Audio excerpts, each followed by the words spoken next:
Sa ngayon ay ibabahagi ko sa inyo ang labanan ng mga malalakas na mandirigma sa iba't ibang universo, kabilang na dito ang Universe 7. Sa sandaling ito, magsisimula na ang paligsahan sa 12 universo. Nagtipon si Goku ng 10 mandirigma upang lumahok sa torneo na ito.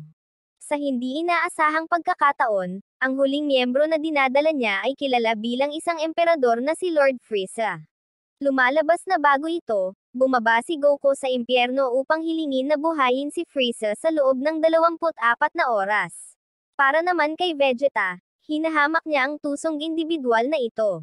Natatakot siya na ipagkanulo sila ni Frieza, ngunit sinabi ni Goku na babantayan niya siya.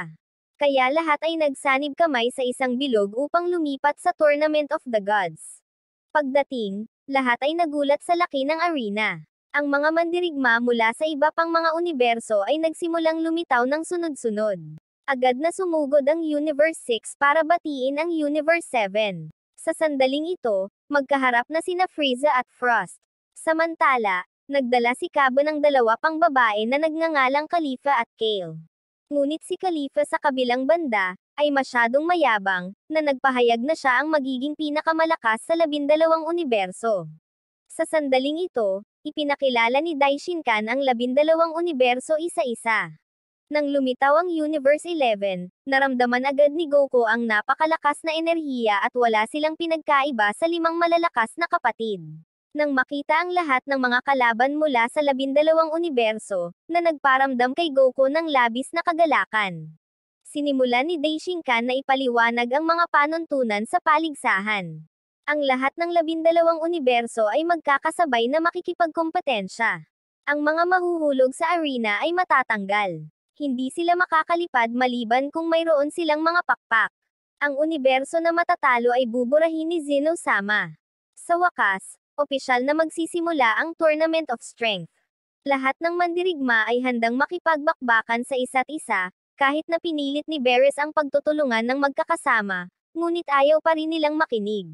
Nagsimula silang manghuli ng mga makapangyarihan, naiwan ang grupo ni Gohan na napapalibutan.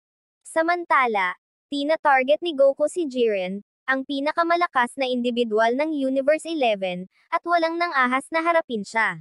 Biglang nahuli si Goku ng isang kulay berdeng balat.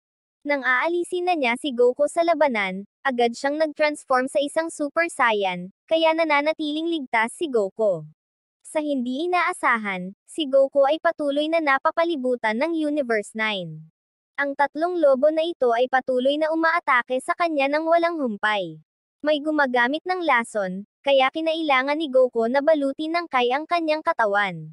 Ang 3 lobong ito ay patuloy na gumagalaw upang palibutan si Goku. Nang makita si Goku na pinahihirapan ng mga asong ito, agad na tinulungan siya ni Vegeta. Nagpasya silang atakihin silang dalawa ng magkasama. Naunang humakbang si Vegeta, ngunit nalulula siya sa pinagsama-samang pagsisikap ng dalawang ito. Samantala, si Goku ay nakaharap naman sa kanilang apat. Alam nilang si Goku at Vegeta ang pinakamalakas sa Universe 7. Kung matatalo silang dalawa, siguradong mabubura na ang Universe 7. Ngunit minamaliit nila sina Goku at Vegeta. Pareho silang naging mga Super Saiyan at mabilis na ipinadala ang mga kalaban na ito at kaya naiwan ang Universe 9 na may 3 lobo na lang ang natitira. Patuloy nilang tinutulak si Goku. Ngunit sinalungat sila ng pinagsama-samang pagsisikap ni Goku at Vegeta na pinalipad sila sa labas ng arena. Napagtanto ng Universe 9 na ang lahat ng kanilang mga mandirigma ay natanggal na. Ayon sa mga patakaran, buburahin ni Zeno ang kanilang universo. Sa huli, ang Universe 9 ay ganap na nabura, na ginagawang mapagtanto ng lahat ng mga mandirigma ang pangangailangang ibigay ang kanilang buong makakaya sa laban na ito. Nang makitang sumusulong si Hit sa kanila, sumugod si Vegeta sa pag-atake. Bigla siyang hinarang nitong matipunong oso na kalaban. Habang itatapon na sana siya ni Vegeta sa arena, tumakbo ang lalaking metal para tambangan si Vegeta sa gilid. Si Android 18 at Krillin ay nakikipaglaban sa isang Fox na kalaban. Nagpasya si Krillin na harapin siya ng mag-isa at sinabi sa kaharap, na ang lakas ng loob niya para atakihin ang kanyang asawa. Napagtatanto na mahahanap siya ng kalaban sa pamamagitan ng pabango, Agad na itinulak ni Krillin ang kanyang mabahong sapatos sa mukha ng kalaban at pinalipad siya gamit ang isang Kamehameha technique. Sa hindi inaasahan, bigla ang inatake ni Frost si Krillin, dahilan para maalis siya. Sa takot sa paghihiganti mula kay Android 18, mabilis siyang tumakas. Ang oras ng labanan ay bumaba na sa 43 minuto. Samantala, inaatake pa rin si Vegeta ng dalawang individual na ito. Biglang dumating si Kaba at gustong hamunin siya. Kasabay nito, nahuli si Kale ng dalawang kalaban. Itinapon nila siya sa arena, ngunit sa kabutihang palad ay nahuli siya ni Khalifa. Si Khalifa ay agad na nag-transform sa isang Super Saiyan para harapin ang mga taong ito at pauwiin sila ng maaga. Alam ni Khalifa na hindi pa ganap na nagagamit ni Kale ang kanyang tunay na kapangyarihan, kaya nagpa siya silang magsama-sama at labanan si Goku. Sa puntong ito, sinabi ni Khalifa kay Goku na ipakita sa kanya kung paano maging asul na anyo. Gayunpaman, sinabi ni Goku na ang estado na ito ay masyadong advanced para sa kanila. Kaya nagpatuloy si Khalifa upang ipakita ang kanyang mga kakayahan kay Goku, ngunit ang form na ito ay nagpapabagal sa kanya. Sinabi ni Goku na hindi niya dapat gamitin ang pagbabagong ito, sa halip, dapat rin siyang maging isang Super Saiyan. Nang makita ang lakas ni Goku, nagpa siya si Khalifa na subukan ang pagbabago sa kanyang sarili. Sa hindi inaasahan, madali rin niyang na-achieve ang Super Saiyan. Sa sandaling ito, pareho silang nag-e-enjoy sa labanan. Nakikita si Khalifa na masayang nakikipaglaban kay Goku habang pinababayaan si Kale, na naging dahilan upang magalit si Kale. Kaagad na naglabas ng napakalaking putok ng enerhiyang berdeng kulay at nagiging babaeng bersyon ng Broly. Sa isang hampas lang, pinilit niyang umatras si Goku, na ikinagulat niya. Binabalaan ni Vegeta si Goku na maging maingat dahil maaaring ito ang kapangyarihan ng maalamat na Saiyan. Agresibong inatake ni Kale si Goku, na ginagawang imposible para sa kanya na makatakas. Sa makatuwid, nagpa siya si Goku na gawin ang lahat at naging Super Saiyan Blue. Nakapagtataka, kahit na ang makapangyarihang pamamaraan ng Kamehameha ay hindi siya napigilan. Sa puntong ito, ganap na nawalan ng kontrol si Kale, inaatake ang lahat sa arena. Nagpa siya si Jiren na makialam, at sa isang atake, inalis niya si Kale para ibalik siya sa normal. Kinikilala ni Hit ang napakalaking lakas ng kalaban na ito. Biglang lumapit si Goku kay Jiren para harapin siya mag-isa. Habang naghahanda si Goku sa pag-atake, lumilitaw na namagitan si Tapo. Dahil pumili sila ng 5 individual na hahawak kay Goku, at hindi na kailangang makialam ni Jiren. Sa puntong ito, lumilitaw sila bilang isang grupo katulad ng Power Rangers, na ikinagulat ni Goku. Sa panig ng koponan ni Gohan at Master Roshi, nananatili silang ligtas. Patuloy na mabilis na itinatapon ni Frieza ang mga mahihina. Samantala, si Goku ay nakuha ng mga taong ito. Pinatigas niya ang kanyang katawan para umatake ng madali sa panig ni Khalifa at Kale. Patuloy din silang inaatake ng mga ito. Habang sobrang kumpiyansa ang nararamdaman ni Commander, biglang lumitaw si Android 17 at 18. Agad niyang ginawang dalawang espada ang kanyang mga braso, ngunit hindi man lang niya maalis si Android 17. Para naman kay Android 18, tinulungan niya si Goku, tinutulungan siyang makawala sa dalawang kalaban na ito. Sinusubukan nila ang pinagsamang pag-atake kay Android 18, ngunit sa isang kamay lang, walang kahirap-hirap niyang binuhat ang isa sa mga ito at itinapon palabas ng arena. Napagtanto ng commander na ang mga bagay ay hindi maganda, kaya siya ay muling nakipagtulungan sa dalawa pa. Lumilikha sila ng hadlang upang makuha sina Khalifa at Kale sa pagitan. Balak niyang harapin muna sina Khalifa at Kale. Sa sandaling ito, determinado si Khalifa na protektahan si Kale. Nakikita ang kanyang kapatid na inaapi, muling namumuo ang galit ni Kale, na muling naging isang Super Saiyan, ngunit sa pagkakataong ito ay mas ayos na siya at nakontrol na niya ang kanyang kapangyarihan.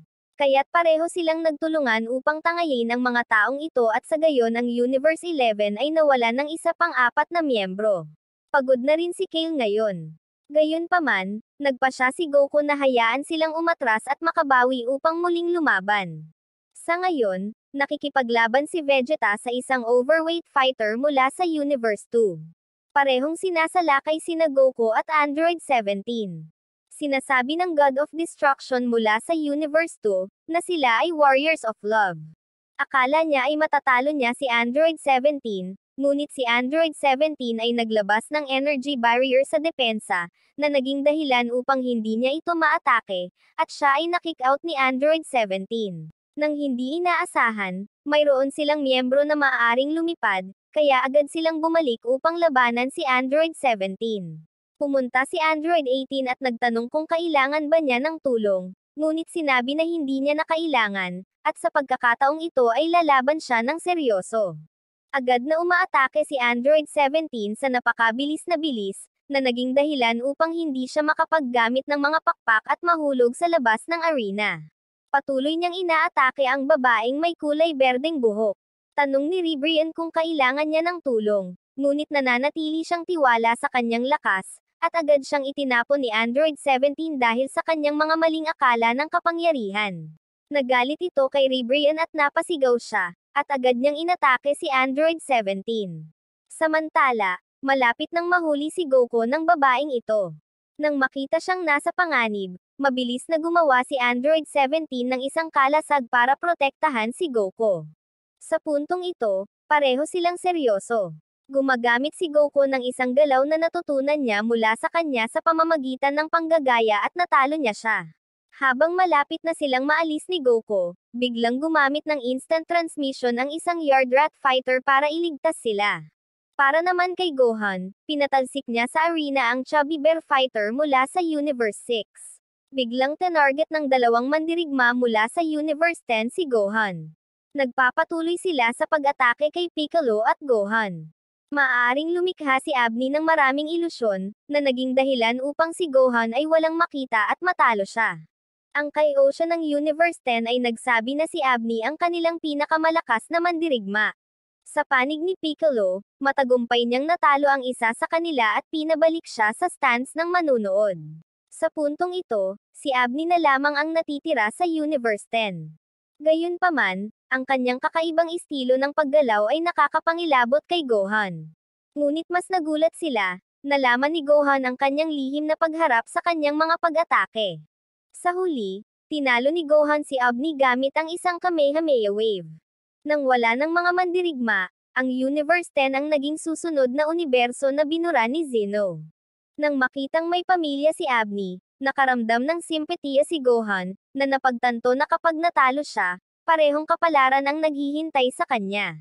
Sa kabilang banda, kaharap ni Hit si Dispo mula sa Universe 11. Nakakagulat na ang kakayahan ni Hit na time skipping ay hindi naging epektibo laban sa kanya. Ang pagmamasid kay Hit na patuloy na natatalo, si Champa ay nag-aalala. Lumalabas na nakakagalaw si Dispo sa bilis ng liwanag, na nagbibigay daan sa kanya na madaling kontrahin ang mga diskarte ni Hit. Sa kabila nito, patuloy na lumalaban si Hit laban kay Dispo. Napagtanto ni Jiren na may pinaplano si Hit. Nang matulak na si Hit sa gilid, agad na sumugod si Dispo para tapusin siya. Sa hindi inaasahang pagkakataon, tumagos siya sa katawan ni Hit at nahuhulog. Mabuti na lang at nailigtas siya ng kanyang mga kasamahan sa oras. Napagtanto nila na si Hit ay maaaring lumipat sa space upang maiwasan ang mga pag-atake. Sa puntong ito, nagsama-sama silang inatake si Hit. Nang malapit na nilang talunin siya, lumitaw si Goku sa tamang oras sa kanyang estado ng Super Saiyan God.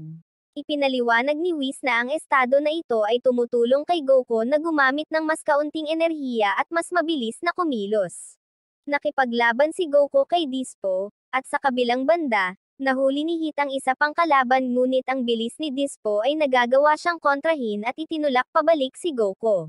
Nang makita ito, nagpa siya si Hit na pumalit ng lugar kay Goku, at sa pagkakataong ito ay nahuli niya si Dispo. Nag-transform si Goku sa isang Super Saiyan Blue at umabanti siya para patumbahin ang kalaban na ito na parang palaka. Bilang tugon, pinataas ni Hit ang pagiging epektibo ng kanyang diskarte sa time skip, na patuloy na itinutulak si Dispo pabalik. Nakita ang hindi kanais-nais na sitwasyon, ang kasamahan sa koponan ay agad na sumugod upang isakripisyo ang kanyang sarili, na nagbigay daan kay Dispo na makatakas. Sa puntong ito, ang Universe 11 ay naiwan na may 3 mandirigma lamang. Sa kabila ng kanilang pagtutulungan sa pagkakataong ito, Napagtanto ni Goku at Heat na maya-maya ay darating ang kanilang sariling labanan. Ang labanan ay patuloy pa rin sa puntong ito. Sa kabila, ang Universe 7 na napapaligiran ng ibang mga universo, nagpatuloy silang lumaban ng buong tapang. Sa hindi inaasahang pagkakataon ay sinakripisyo ni Tenshin ang kanyang sarili upang ipalabas ang isang kalaban kasama niya. Napagtanto ni Goku na ang dalawa sa kanilang mga kasamahan sa koponan ay naalis, at si Frost ay nagpaplano ng paghihiganti laban sa Universe 7. Samantala, ipinaalam ni Daishinkan kay Zeno na mayroon na lamang 36 na mandirigma ang natitira. Sa kasalukuyan, ang Universe 2 ay may 6 na natitirang mandirigma, ang Universe 3 ay may 7, ang Universe 4 ay may 4. Ang Universe 6 at 7 bawat isa ay may natitirang 8 mandirigma. Samantala ang Universe 11 ay may natitira na lamang 3 mandirigma. Gayunpaman, alam ng God of Destruction mula sa Universe 11, na hanggat nasa tournament pa rin sina Tapo at Jiren, hindi nila kailangang matakot sa sinuman. Biglang inagaw ng isa pang individual na may tubig na katawan si Dispo, ngunit sa pagkakataong ito ay humakbang si Jiren at sinabing hayaan na nila siyang panghawakan ito. Pagkatapos ay iniabot niya ang kanyang braso, naghahanda sa pag-atake kay Jiren. Sa hindi inaasahang pagkakataon, isang suntok lang sa hangin ay sapat na para mapaalis siya sa arena, na ibinabalik siya sa kinatatayuan ng manunood ng wala sa panahon. Para naman kay Frost, nahanap niya si Master Roshi at pinahirapan siya. Ito ang nagbunsod kay Master Roshi na ilabas ang kanyang nakatagong kapangyarihan at lumaban kay Frost. Gayunpaman, nagtagumpay din si Frost na talunin siya, ngunit si Master Roshi ay hindi inaasahang may inihanda na vial. Ginamit niya ang masamang containment wave technique para subukang i-seal si Frost, ngunit sa kasamaang palad ay nabigo siya. Nang haharapin na ni Frost si Master Roshi, nagpakita si Vegeta at iniligtas siya. Napagtanto ni Vegeta na may lihim na motibo si Frost. Biglang lumitaw ang isang robotic figure at inatake si Vegeta at sumali si Frost, sinamantala ang sitwasyon.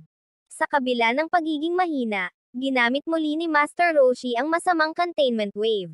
Sinubukan ni Frost na kunin ang masamang containment wave, ngunit napagtanto ni Beerus na ito ay isang bitag. Ito pala ay si Frost ang nagbait kay Vegeta sa ganitong sitwasyon para masil siya. Kaya't nahuli si Vegeta at patuloy na pinahirapan ni Frost si Master Roshi. Sa kabutihang palad, nagawa niyang iligtas si Vegeta sa tamang panahon, na nagpagawa kay Vegeta sa sobrang galit. Napagtanto na hindi pabor ang sitwasyon, sinubukan ni Frost na tumakas. Samantala, dahil sa pagod, ipinasa ni Master Roshi ang laban kay Vegeta at piniling alisin ang sarili. Si Frieza naman ay pinagmamasdan ang lahat. Si Gohan ay nakikipaglaban sa isang Yardrat warrior na maaaring agad na mag-teleport ng pag-atake. Biglang pumagitna si Frieza nang sabihin sa kanya ni Beerus na tulungan si Gohan. Gayunpaman, tumabi lang si Frieza para panoorin ang paglalaban ng dalawang mandirigma. Nang matamaan ng Yardrat warrior si Gohan, muling sumingit si Frieza, na tinalikuran ang umaatake. Ang kanyang instant teleportation ay hindi gumana kay Frieza, dahil nasanay na siya sa mga diskarte ni Goku. Nagalit si Gohan nang makitang pinahihirapan ni Frieza ang mga kalaban bago sila inalis. Tinuya ni Frieza si Gohan, hinahamon siyang makipag-away. Sa hindi inaasahang pagkakataon, lumitaw si Frost, na inihayag na sila ni Frieza ay nagtutulungan noon pa man. Ngayon sila ay nagtutulungan upang talunin si Gohan. Napansin ni Kaioshin ang pagnanais ni Frieza na maging ultimate winner, na naglalayong angkinin ang Super Dragon Balls. Gayunpaman, nananatiling kainahinala si Frost kay Frieza, kaya hinimok niya itong kumilos muna. Sumugod si Frieza para salakayin si Gohan. Inilabas ni Gohan ang kanyang kapangyarihan at binatukan si Frieza. Nagpasya si Frieza na ibahin ang anyo sa kanyang estado na Golden Frieza, na ikinagulat ni Frost, at sa isang iglap na talo niya si Gohan. Ngayon ay ibinaling ni Frieza ang kanyang atensyon sa paggabay kay Frost kung paano mag-transform. Pagkatapos binanggit niya na nakalimutan niya ituro sa kanya ang isang bagay, na huwag magtiwala sa sinuman. Sa hindi inaasahang pagkakataon, inalis din ni Frieza si Frost, na ikinataranta sa mga nangyari. Lumalabas sa simula pa lang, napagtanto na ni Gohan ang plano ni Frieza. Samantala, si Frost, galit na galit at gustong salakayin si Frieza, ay binura ni Zeno. Sa sandaling iyon, nakikipaglaban si Goku kay Ribrian. Gayunpaman, may isa pang mandirigma na nakakuha ng kanyang atensyon. Panay ang tingin ni Goku kay Jiren. Inutusan si Jiren ng God of Destruction mula sa Universe 11 na alisin si Goku. Kaya nagsimulang kumilos si Jiren, na naging dahilan upang maramdaman ng lahat ang napakalaking enerhiyang surge sa paggalaw. Sa isang sulyap lang, napaatras ni Jiren si Goku. Gayunpaman, gusto pa rin ni Goku na subukan ang kanyang sariling lakas at inatake si Jiren sa kanyang normal na estado. Pagkatapos noon ay ginamit ni Goku ang Super Saiyan 1 at 2, ngunit hindi man lang ito naging sanhi ng pagkagasgas ni Jiren kahit isa. Nang mag-transform si Goku sa isang Saiyan God, ito ang nag-udyok kay Jiren na gumamit ng isang daliri para harangan ang pag-atake. Sa wakas, nag-transform si Goku sa Super Saiyan Blue, na naging dahilan upang simulan ni Jiren ang pag-atake laban sa kanya. Gayunpaman, hindi pa rin siya katapat ni Jiren at na-knockout sa arena. Sa pag-aakalang nanalo siya, tumalikod si Jiren, ngunit bumalik si Goku gamit ang estado ng Kyoken. Sa hindi inaasahang pagkakataon, sa isang kisap lang ng mata, pinalipad niya si Goku. Naisip ni Beerus na sa pagkakataong ito ay matatalo sila dahil nagamit na ni Goku ang isang 20 beses na Kyoken. Iyon ang kanyang pinakamakapangyarihang estado, ngunit mayroon pa ring natitirang diskarte si Goku. Napagtanto ng lahat na naghahanda siyang gamitin ang Genki Dama, kaya agad nilang ipinadala ang kanilang enerhiya kay Goku. Sa kasalukuyan, nag-aalala si Goku dahil kailangan niya ng oras, ngunit sinabi ni Jiren na hihintayin niya siya, kaya ibigay niya ang lahat. Sa wakas, natapos ang Genki Dama. Ginamit ito ni Goku para salakayin si Jiren. Ngunit sa hindi inaasahan, isang kamay lang ang kailangan ni Jiren para itulak pabalik ang Energy Sphere. Agad na ginamit ni Goku ang kanyang pinakamakapangyarihang estado upang pigilan ito, ngunit ang lakas ni Jiren ay napakalaki. Kaya pa niyang kontrahin ang Genki Dama sa pamamagitan lamang ng kanyang tingin. Napagtanto ni Whis na ang kapangyarihan ni Jiren ay nalampasan kahit na ang isang God of Destruction. Dahil sa pagtanggap ng enerhiya mula sa magkabilang panig, ang Genki Dama ay patuloy na lumalaki hanggang sa limitasyon nito. Sa huli, nakompress ito, na naging dahilan upang mahulog si Goku sa gitna ng globo at nag-trigger ng napakalaking pagsabog na sumira sa bahagi ng arena. Sa puntong ito, nabigla ang lahat dahil hindi na nila maramdaman ang enerhiya ni Goku. Ang pagsaksi sa kapangyarihan ni Jiren ay nagtanim ng takot sa lahat ng mga mandirigma mula sa ibang mga universo. Biglang naramdaman ang pagyanig sa arena. Nagsalita si Beerus, sinabing bumalik siya. Isang napakalaking surge ng enerhiya ang lumitaw sa gitna ng arena. Lumabas si Goku, at agad na naramdaman ng lahat ang isang makabuluhang pagbabago. Sa isang kisap lang ng mata, mabilis na sumugod si Goku patungo kay Jiren, napakabilis na kumilos na kahit sina Tapo at Disco ay hindi makatama sa kanya. Inutusan sila ni Jiren na huminto. Ipinagpatuloy ni Goku ang kanyang pag-atake kay Jiren, at sa pagkakataong ito kahit si Jiren ay kailangang makipaglaban sa kanya.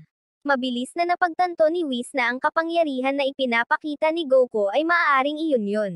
Sinabi ni Beerus na ito ay Ultra Instinct na naging sanhi ng pagkagulat ng lahat ng mga Diyos, dahil ito ay isang kaharian na kahit na ang mga Diyos ay mahirap makaabot. Nakilala ni Whis na hindi sinasadyang na-absorb ni Goku ang energy ng Genki Dama, na naging susi sa pag-unlock ng kanyang Ultra Instinct na estado.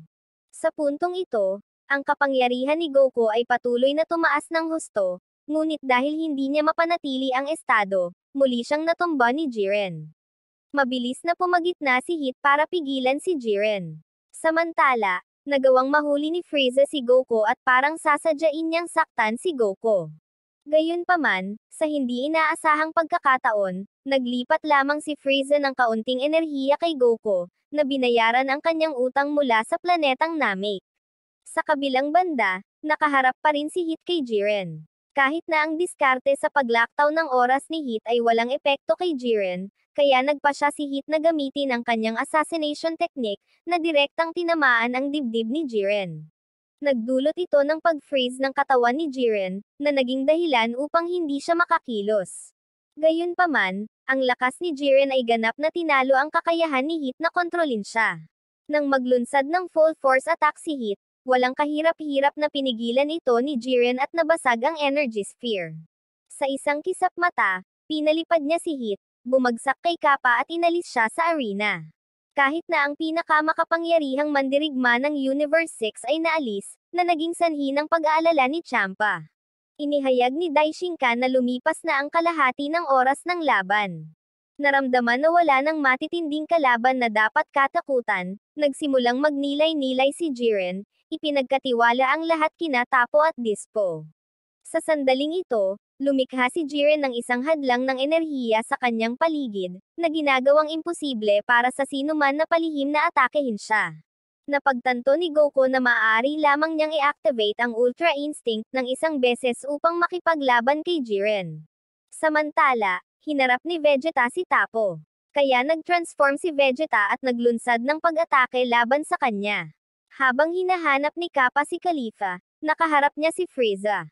Sa kabila ng kakayahang mag-transform sa Super Saiyan 2, hindi pa rin siya makagawa ng kahit isang pagtama kay Frieza, kaya agad siyang inalis sa labanan ni Frieza. Samantala, muling nakipagtagpo si Goku kay Vegeta habang naghihintay na mabawi ang kanyang lakas. Biglang dumating si Caulifla para tulungan si Goku. Lumalabas na gusto niyang magkaroon ng isa pang laban kay Goku. Ipinaalam sa kanya ni Goku pagkatapos maabot ang Super Saiyan 2, ang susunod na antas ay ang Super Saiyan 3. Sa puntong ito, hindi na kailangang mag-transform ni Goku at nagawa pa niyang harangan ang mga pag-atake ni Caulifla. Nagalit ito dahil ang pagkakaiba ng kanilang mga antas ay napakalayo. Ipinaliwanag ni Whis na ang ginagamit ni Goku ay talagang martial arts technique. Gayunpaman, sa hindi inaasahang pagkakataon, habang mas lumalaban sila mas lumalakas si Caulifla, hanggang sa madaig niya si Goku at itinulak siya pabalik.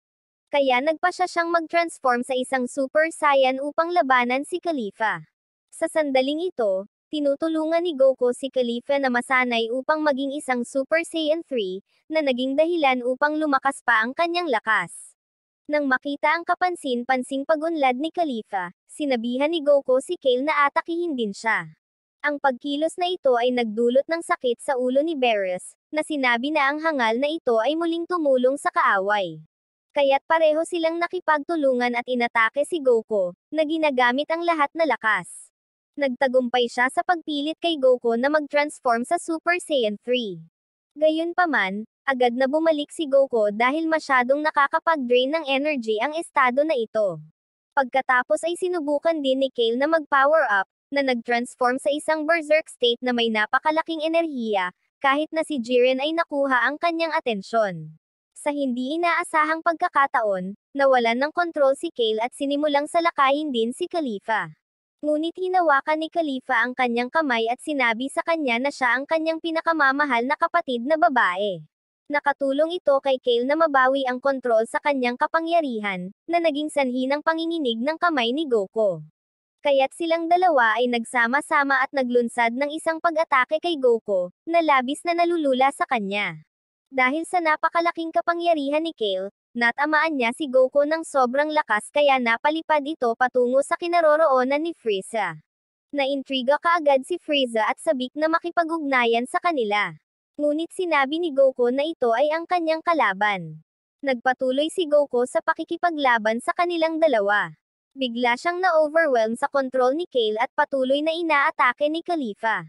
Sa kalaunan, si Goku ay nagbagong anyo bilang isang Super Saiyan God, kaya sa pagkakataong ito ay nakuha ni Goku ang mataas na kamay sa isang nangingibabaw na paraan at mabilis na natalo ang dalawa sa kanila.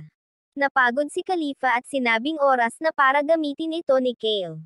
Habang papaalisin na sana ni Goku ang dalawa sa arena, sa hindi inaasahang pagkakataon, may bumalik. Napagtanto ni Goku na pinagsama sila gamit ang mga hikaw na patara at naging Kefla. Bago pa pala magsimula ang laban ay binigay na ni Champa sa kanilang dalawa ang hikaw na patara. Maging si Vegeta ay nakakaramdam ng napakalaking lakas. Sa puntong ito, hindi lamang nalampasan ng bilis ni Kefla si Goku, ngunit ang kanyang kapangyarihan ay patuloy na tumaas. Nagdulot ito ng malaking kagalakan sa kanya, kasama ang kanyang bagong lakas. Pinagalitan ni Beerus si Champa dahil sa pagdaraya, ngunit pinayagan ni Zeno ang paggamit ng mga hikaw na patara. Habang si Kefla ay na-overwhelm kay Goku, pinipilit siyang mag-transform sa Super Saiyan Blue. Pagkatapos inilabas niya ang kanyang buong kapangyarihan. Pareho silang nakikibahagi sa isang napakabilis na labanan na ang kanilang enerhiya ay nagkalat sa buong arena. Sa kalaunan, ginamit ni Goku ang pamamaraan ng Kyoken at nagawang ibalik ang mga talahanayan laban kay Kefla. Gayunpaman, patuloy na lumakas si Kefla, sa huli ay naghatid ng isang malakas na suntok na nag-iwan kay Goku na walang malay. Sa sandaling ito, ganap na napagod si Goku. Nang tatapusin na ni Kefla ang laban, muling namulat si Goku sa Ultra Instinct. Ang kanyang mga mata ay naging kulay pilak at nagpakawala siya ng napakalaking pag-alon ng enerhiya. Sabi ni Champa kay Kefla, hindi pa rin nakakabisado ni Goku ang kasanayang ito at talunin siya kaagad. Kaya agad na inilabas ni Kefla ang lahat ng kanyang lakas, nagpakawala ng dalawang haligi ng enerhiya na yumanig sa buong arena. Itinuon niya ang lahat ng kanyang lakas para salakayin si Goku, ngunit nagawa niyang iwasan ang kanyang mga pag-atake gamit ang Ultra Instinct. Ang estado na ito ay nagpapahintulot kay Goku na ihiwalay ang kanyang mga aksyon mula sa kanyang mga iniisip, umaasa sa kanyang mga instincts upang maiwasan ang mga suntok ni Kefla. Bagamat dinaig ni Goku si Kefla, napagtanto niyang kulang pa rin siya sa lakas. Biglang nagising si Jiren at dumating para panoorin ang laban ni Goku. Sa puntong ito, patuloy na inaatake ni Goku si Kefla, ngunit nagawa pa rin niyang tumayo. Ipinaliwanag ni Whis na hindi pa rin mapanatili ni Goku ang Ultra Instinct ng matagal. Sinabi ni Goku na ito ang kanyang huling atake. Naglabas si Kefla ng pulang Energy Blast patungo kay Goku, ngunit sa hindi inaasahang pagkakataon, maaaring gumalaw si Goku at magpakawala ng isang makapangyarihang Kamehameha. Lumitaw siya sa harap ni Kefla at pinaalis siya sa ring. Sa huli, pareho silang natalo. Buti na lang at may natitira pang dalawang Namekian warrior si Champa. Gayunpaman, itinulak ni Goku ang kanyang sarili sa kanyang mga limitasyon. Muli, sinadya ni Gohan at Piccolo na sumugod sa tulong ni Goku, ngunit hinarang sila ng dalawang Namekians. Samantala, pinigilan si Vegeta ng karaniwang rider na si Superhuman. Nang makitang masyadong mahina ang Kamen Rider na ito, nagpa siya din si Vegeta na subukan, gayahin ang paggamit ng Ultra Instinct. Gayunpaman, mabilis siyang inatake ng walang awa. Dahil sa inis ay sinuntok siya ni Vegeta ng walang pag-aalinlangan. Sa sandaling ito, si Goku ay tinambangan ng mga mandirigma mula sa Universe 2. Sa kabutihang palad, si Android 17 at Android 18 ay sumugod sa kanya, pinipigilan ang dalawang kalaban at pinahintulutan si Goku na makabawi. Gayunpaman, mayroon pa ring tatlong kalaban na nagdudulot ng problema para sa kanya. Samantala, gumagana sina Android 17 at Android 18 sa perpektong koordinasyon. Nagpatuloy sila sa walang tigil na pag-atake at pagdaig sa dalawang mandirigma, at matagumpay nilang naalis ang isang tao, si Rebrian, pagkatapos maubos ang kanyang enerhiya at bumalik sa kanyang normal na anyo. Sa hindi inaasahang pagkakataon, naglagay ang babae ng bitag at nakuha si Android 18. Dahil sa lakas ng paghihikayat mula sa kanyang mga kasamahan sa koponan, muling nagbago si Rebrian at lumaki. Akala ni Android 18 ay natalo na siya, ngunit bigla niyang naalala si Krillin at ang kanilang anak na babae.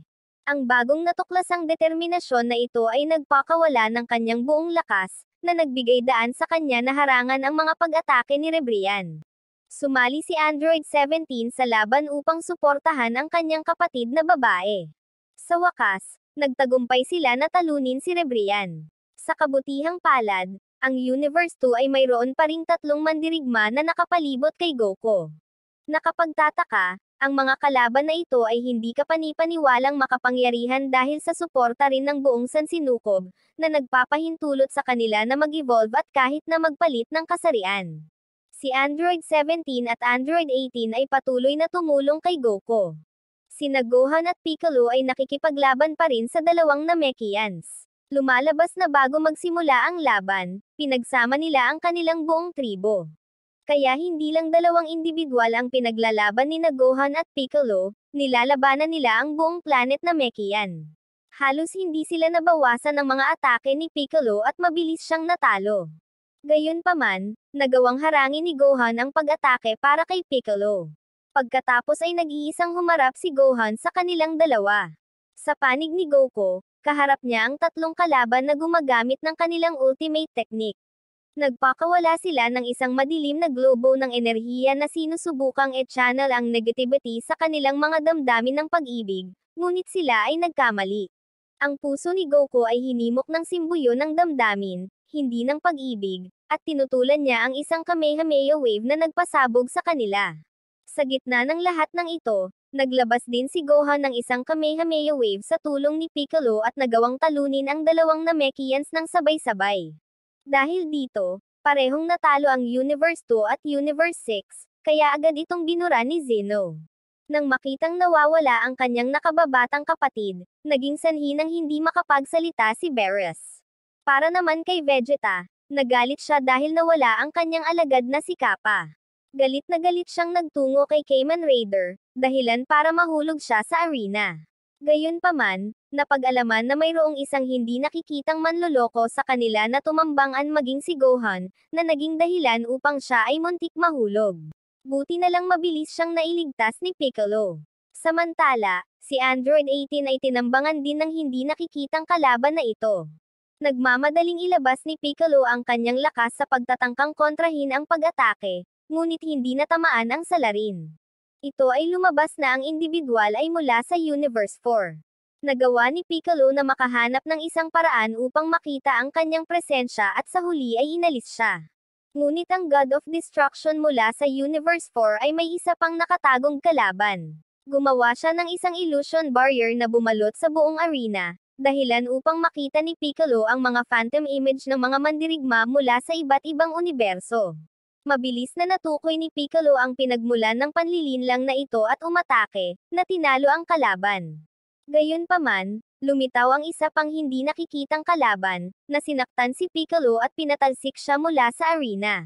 Hindi maintindihan ni Piccolo kung paano niya naramdaman ang lakas ng kalaban ngunit hindi siya makatama ng suntok. Ngayon ay si Android 17 naman. Naramdaman din ito ni Goku, ngunit hindi siya makapagtama. Biglang may naisip si Android 17, kaya sinabihan niya itong atakihin siya. Lumalabas na hindi siya invisible, ngunit isang maliit na pulgas lamang. Dahil siya ay napakaliit, hindi nila siya matamaan. Kaya't gumawa si Goku ng isang plano at tumama sa lupa na naging sanhi ng paglipad ng maliit na parang pulgas at si Android 17 ay lumikha ng isang globo upang makuha siya. Ang Final Warrior mula sa Universe 4 ay inalis, kaya ito ang kanilang pagkakataon na burahin ni Zeno. Sa puntong ito, tanging ang Universe 7, 11 at 3 ang nananatili sa tournament. Napagtanto ng grupo ni Goku na ang huling boss ay si Jiren, at ang Universe 3 ay nakikipaglaban din. Mayroon silang pangkat ng mga robot na walang humpay na umaatake sa grupo ni Goku. Itinuon nila ang kanilang pag-atake kay Goku at Vegeta, na nag-udyok kay Gohan na pumasok at ipagtanggol sila. Nilalabanan ni Gohan ang lahat ng tatlong robot fighter ng mag-isa, dahil kailangan ni Goku at Vegeta na pangalagaan ang kanilang lakas para sa Universe 11. Samantala, inalis din ni Android 17 at Android 18 ang isang kalaban. Ito ay dahil pareho silang nagtataglay ng walang katapusang enerhiya. Pagkatapos ay pinakawalan ng siyentipiko ang kanyang huling pamamaraan, pinagsama ang tatlong android upang labanan si Gohan. Sa hindi inaasahan, ang kapangyarihan ng mga android ay tumaas ng malaki. Sa pagkakataong ito, sumugod sina Goku at Vegeta upang tulungan si Gohan pagkatapos na mabawi ang kanilang enerhiya, na naging Super Saiyan Blue upang kontrahin ang android.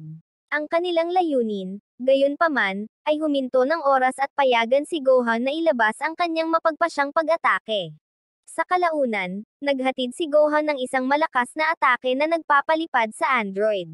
Nang akala nila ay natalo na nila ang android at ang scientist, sa kanilang pagtataka, mayroon pa rin siyang panghuling trick sa kanyang manggas. Agad siyang sumanib sa android at naging isang tunay na halimaw. Kaya pala ito ang pinakamakapangyarihang mandirigma ng Universe 3. Habang nagmamasid pa si Jiren, ang grupo ni Goku ay patuloy na inaatake ng halimaw. Kaya't hinati nila ang kanilang mga sarili, Bawat isa ay umaatake sa iba't ibang sulok ng katawan ng halimaw. Gayunpaman, pinalipad pa rin sila sa pamamagitan ng kanyang mga welga. Sa kabila ng kanyang napakalaking laki, ang kanyang bilis ay hindi kapani-paniwalang mabilis. Walang tigil niyang sinuntok ang hangin, inilipat ang kanyang mga suntok para atakihin sila.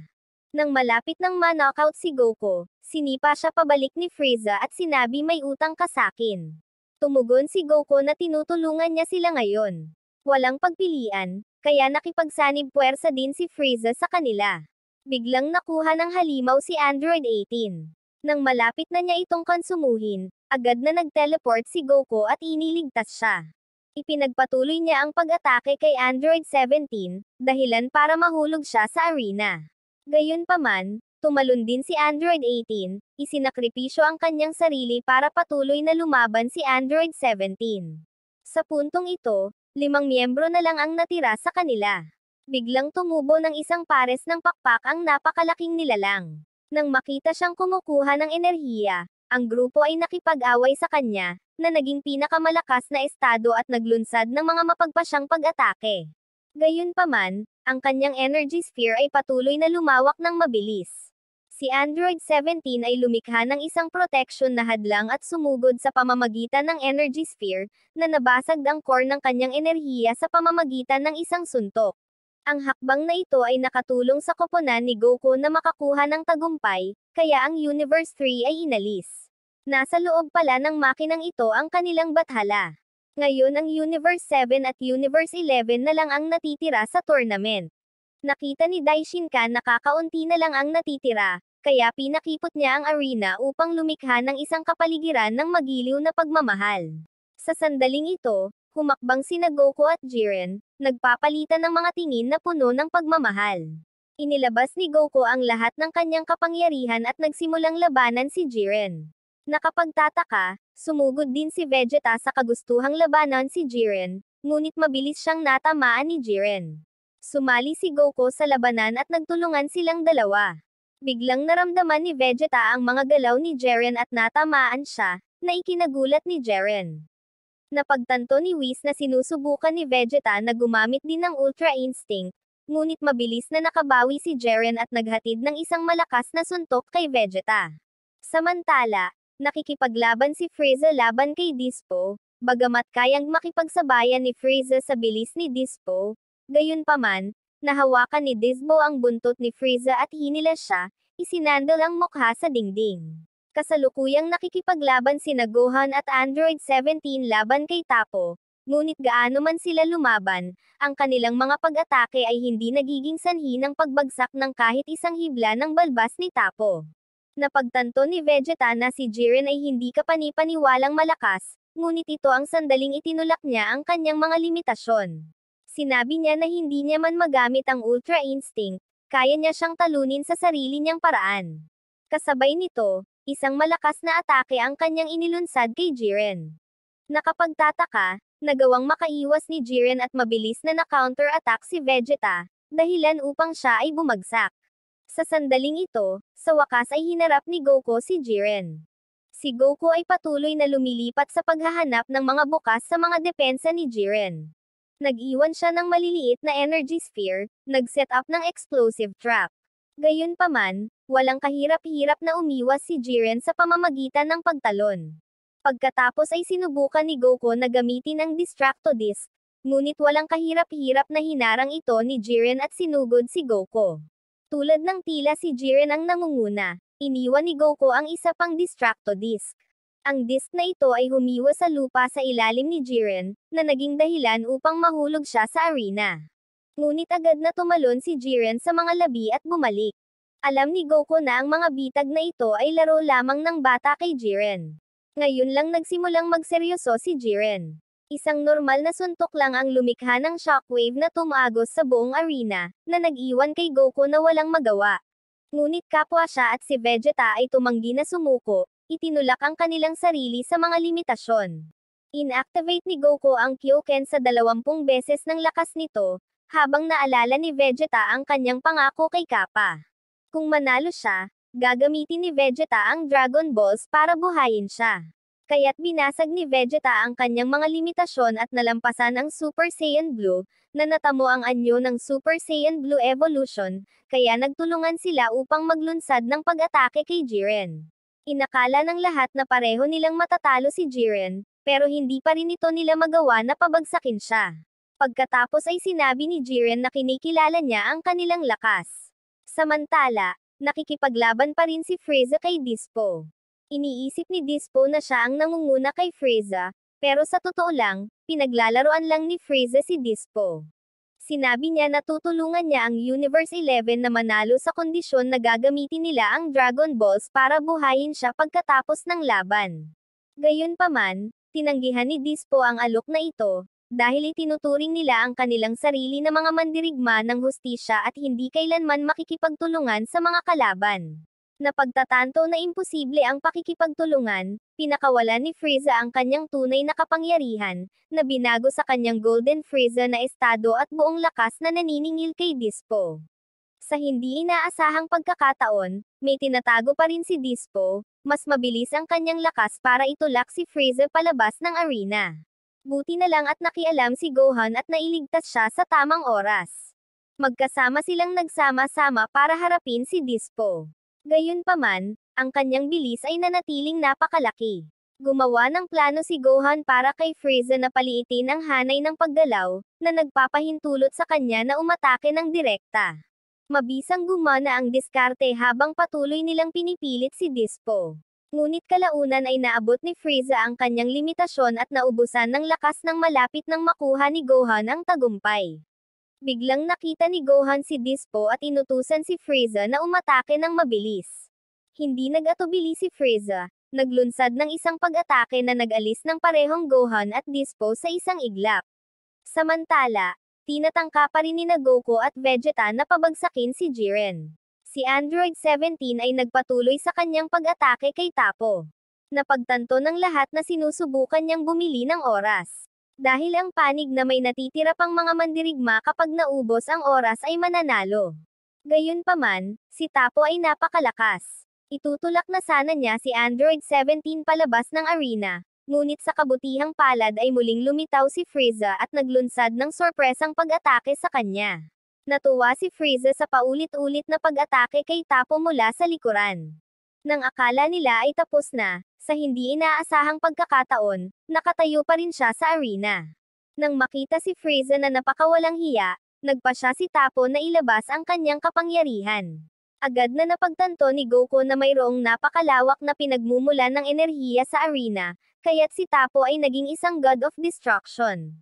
Ito ay lumabas na ang God of Destruction ng Universe 11 ay pinili si Tapo bilang kanyang kahalili. Gayunpaman, si Frieza ay nanatiling delusional tungkol sa kanyang sariling kapangyarihan, na nagsasabing kahit bilang isang God of Destruction, hindi niya siya matatalo. Agad na ginamit ni Tapo ang kanyang destruction technique. Sa pag-aakalang mahaharangan niya ito, ngunit sa hindi inaasahang pagkakataon, napatunayang napakalakas ng destruction technique. Hindi lang nito natangay si Frieza, kundi naging sanhi din ng pagkahati ng arena sa kalahati. Sa sandaling ito, muli siyang hinarap ni Android 17. Gayunpaman, hindi mahawakan ng lahat ng kanyang pag-atake ang God of Destruction. Nakapalibot sa kanya ang isang stream ng enerhiya na may kakayahang mapawalang bisa ang anumang mga papasok na pag-atake. Nakapagtataka, buhay pa si Frieza at inatake si Tapo, ngunit ang lahat ng kanyang pagsisikap ay ganap na walang kabuluhan. Sa puntong ito, patuloy na inatake ni Tapo si Frieza. Pagkatapos ay ibinaling niya ang kanyang atensyon kay Android 17. Paulit-ulit na ginamit ni Tapo ang destruction technique para atakihin siya.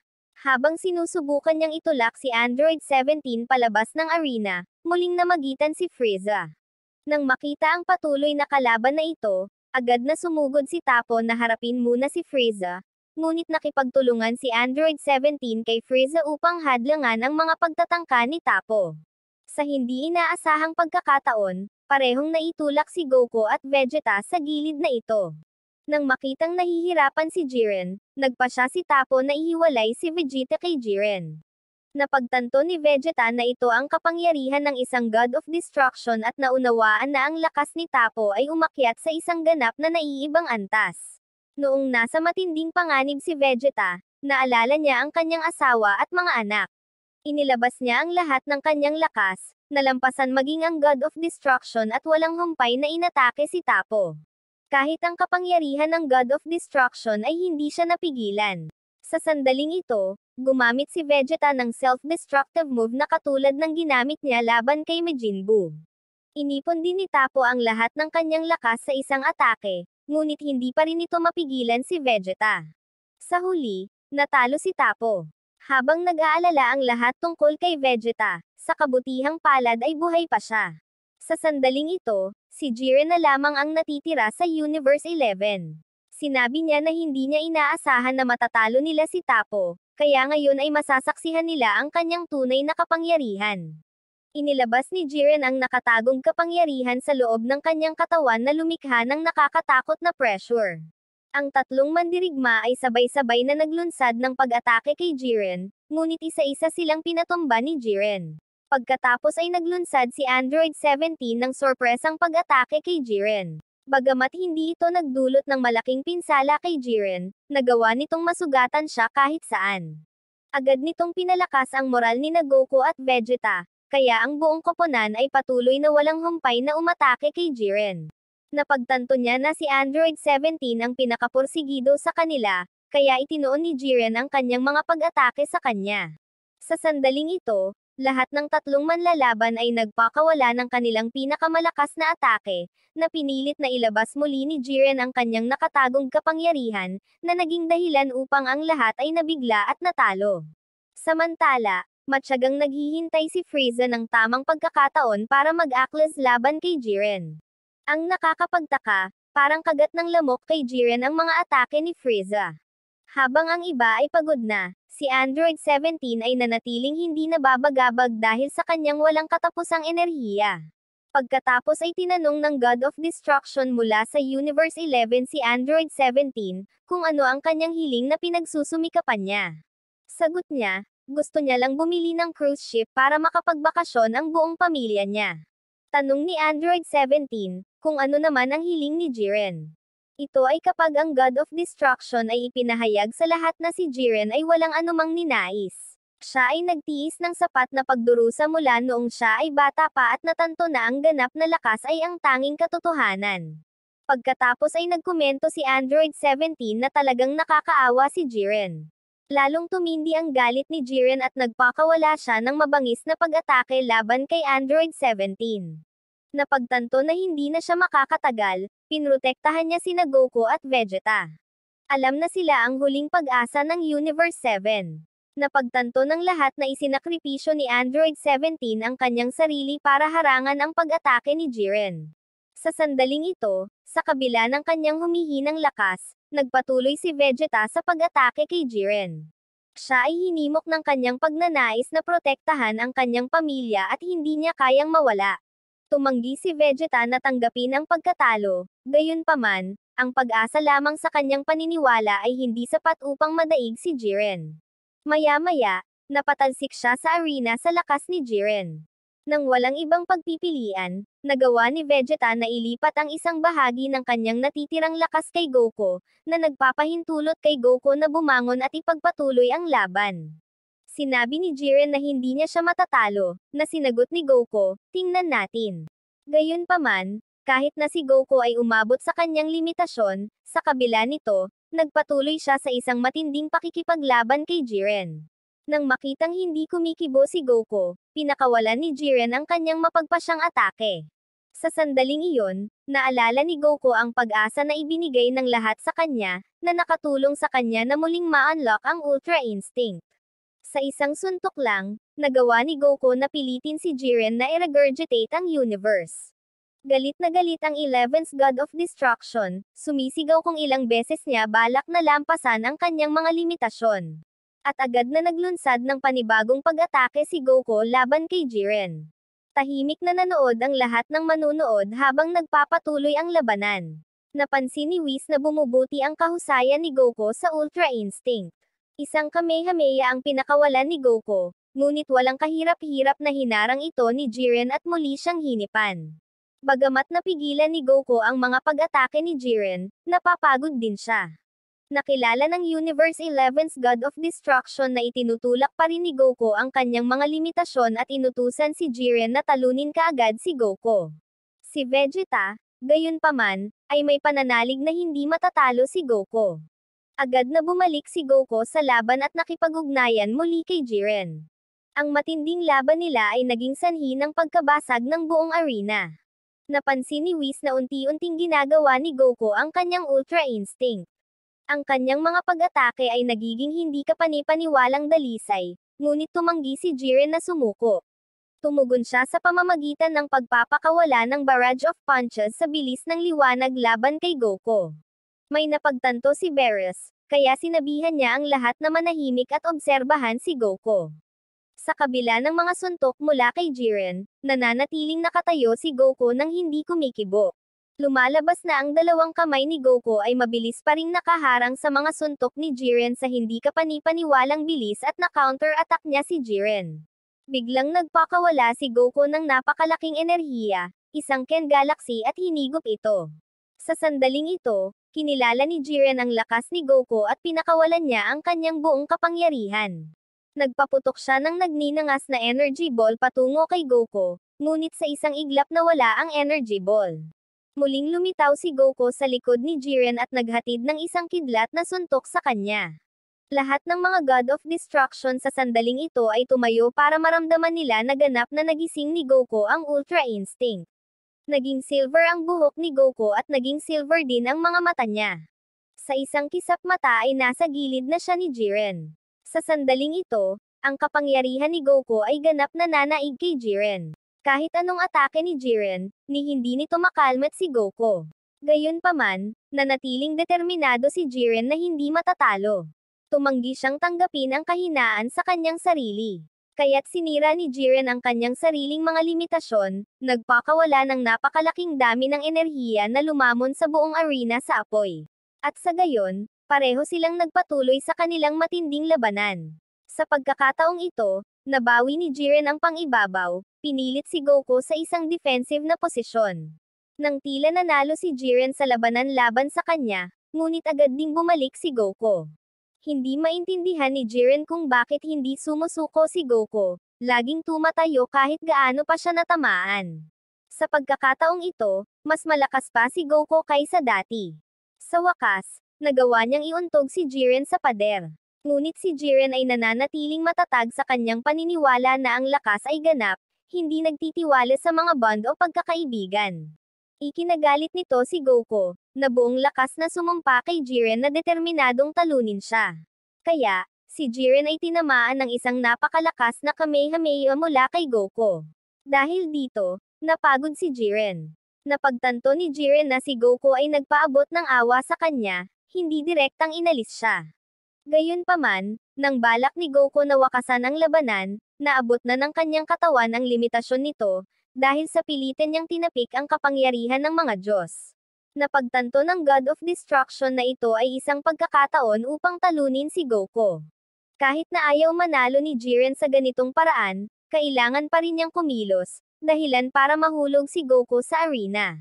Sa kabutihang palad, nandoon pa rin si Frieza, at agad niyang nailigtas si Goku muli. Naruroon din si Android 17, na kinikilala na wala na sa fighting power si Goku, kaya nagpa siya silang dalawa na mag-collaborate. Habang hinaharang ni Frieza si Jiren, sumugod si Android 17 para mahuli siya sa self-destruct. Sa hindi inaasahang pagkakataon, pumagitan si Jiren para pigilan siya, ngunit may epekto pa rin ang mga pag-ataking iyon, na nagpahirap sa lakas ni Jiren. Sa sandaling ito, naghahanda si Frieza upang tapusin ang labanan, ngunit agad na nagsalita si Tapo. Sinabi na tumayo ka Jiren, bilisan mo, naniniwala ako sa iyong lakas. Ang paghihikayat na ito ay nagpasigla kay Jiren at naghatid siya ng isang malakas na atake sa parehong Frieza at Android 17, na pinilit si Android 17 at Frieza na ibigay ang lahat ng kanilang lakas upang ipagtanggol. Sa kabutihang palad, dumating si Goku sa tamang oras upang suportahan sila. Galit na sinabi ni Jiren, ilang beses mo ba balak tumayo sa harap ko Goku? Sa sandaling ito, tanong ni Frieza. Goku, naaalala mo ba ang pangakong bubuhayin ako? Tugon naman ni Goku, Basta mananalo tayo, bubuhayin kita. Kaya ipinagpatuloy ng tatlo ang kanilang teamwork, nagmamadaling pumasok para maglunsad ng tuloy-tuloy na pag-atake kay Jiren kahit na hindi na sila makapag-transform. Patuloy na isinakripisyo ni Frieza ang kanyang sarili sa pamamagitan ng pagmamadali upang kontrolin si Jiren, habang si Goku ay sumama ng buong lakas para itulak si Jiren palabas ng arena. Sa kalaunan, silang tatlo ay tinanggal. Si Android 17 lang ang natitira sa entablado. Sa puntong ito, nawala ang Universe 11. Gayunpaman, hindi maintindihan ni Jiren kung bakit nagmamalasakit pa rin sa kanya ang lahat. Lumakad si Goku at nangakong lalabanan siya muli sa hinaharap. Sa wakas, nawala silang lahat. Inutusan ni Daishinkan si Android 17 na gawin ang kanyang hiling, pagkatapos ay tinawag niya ang Super Divine Dragon. Sa hindi inaasahan, hiniling niyang buhayin ang lahat ng nabura na universe. Ngumiti si Daishinkan at pinagbigyan ng Super Shenron ang kanyang hiling, na ibalik ang lahat ng universo na nabura. Sa sandaling ito, nagsimulang maniwala si Jiren sa kapangyarihan ng pagkakaibigan at ipinahayag ang kanyang pagnanais na labanan muli si Goku. Sa sandaling ito, nagulat ang lahat na si Android 17 ay hindi nagnanais ng isang bagay para sa kanyang sarili. Samantala, si Frieza ay hindi mapalagay, mabilis na nilapitan ni Whis at binuhay si Frieza, na sinabing ito ay regalo mula kay Beerus. Pagkatapos ay dineklara ni Frieza na hindi siya titigil sa paggawa ng masasamang gawain, ngunit tugon ni Goku, pipigilan pa rin niya siya. Kung nag-enjoy ka, subscribe mo naman ang munting channel ko, masaya na ako dyan, araw-araw akong mag-upload ng Tagalog anime recap para sa inyo ng libre lang, kaya dapat nakasubscribe ka para lagi kang updated sa mga bagong upload natin. Salamat!